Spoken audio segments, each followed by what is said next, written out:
Another cool thing I wanted to show you regarding the shape layers is definitely this 3D stamp layer. And this feature actually, it's absolutely cool. It enables you to project any object, any model you might have. It can be FBX, OBJ, whatever.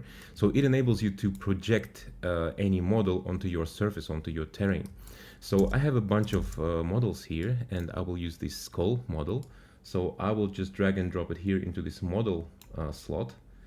And once it will do its calculation, so as you can see in this little preview window, it enables me to preview the model that I've imported. And now if I will go to edit mode, check this out. As it's written in this little info box, so I can hold control and just left click, and it will bring the model into my scene. So that's really cool. And you might say that, hey, but now it's barely recognizable, right? So, but it's really easy to fix. So you can just go here to level step and just crank up the level step like this, and you will have your model fully restored, like resolution wise. And you might see these little gaps here, and again, this is also very easy to fix. Just go to operation mode and choose max. So this will fix it. Then if you will go to material design mode, you might see this kind of grayish overlay on top of our model that probably comes from the original OBJ material. I'm not even sure. But anyway, you can really easily fix that by going to this color blending and just, you know, zero it out. So that should fix it. Okay. So now we have our beautiful skull projected onto our surface. And what's even more cool is that you can actually tweak it. So you can translate it over the entire surface. You can rotate and scale it.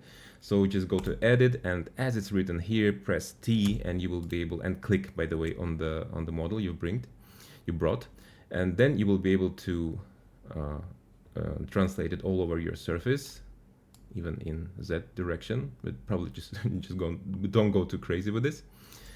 And then if you will click it and hit R on your keyboard, you will go to rotate mode.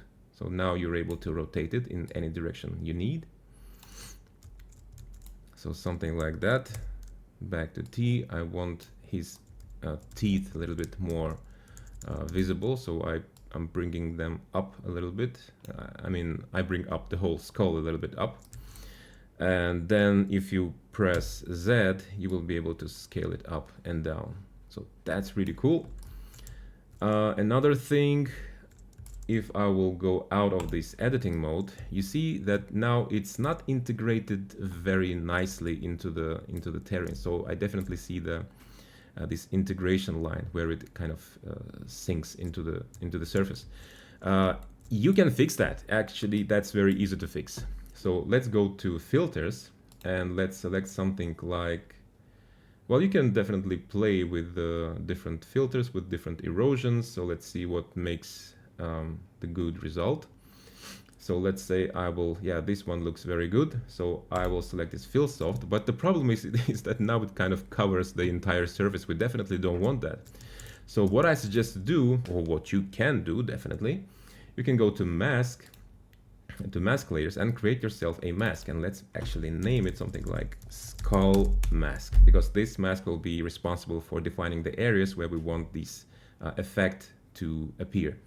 So now let's go to the sediment fill soft that is responsible for all of this, you know, filling shenanigans, filling effect. If I will disable it, you see the effect it does.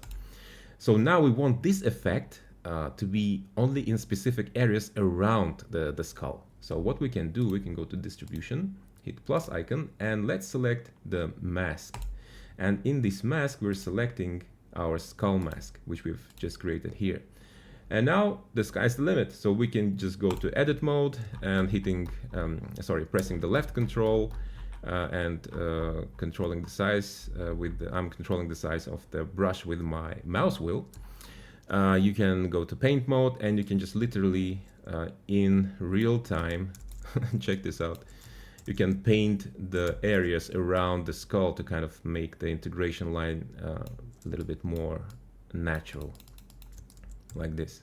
So now, as you can see, we have the skull integrated very nicely into the overall terrain, and you can always play with the smoothness so it's not that sharp, and you can press shift to actually invert the paint. So if you're pressing shift while you're in paint mode, you're actually switching to erase. So now I'm pressing shift and I'm kind of erasing what I've just painted. Okay, so yeah, now we are able to integrate our skull very nicely into the terrain, and on top of that you can always go to filters and apply some erosion on top of that to make it even more realistic, something like, I don't know, hydraulic sediment. Actually, hydraulic sediment looks very nice. Yeah, probably it would be a nice idea to also kind of rotate the sun and see in full glory what you have, right? So yeah, I think it looks very, very nice. We have these features, these teeth features.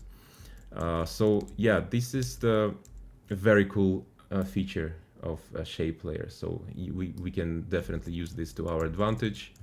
You can bring any type of nice looking object, FBX, OBJ, and enrich your terrain, enrich your landscapes in any way you need to.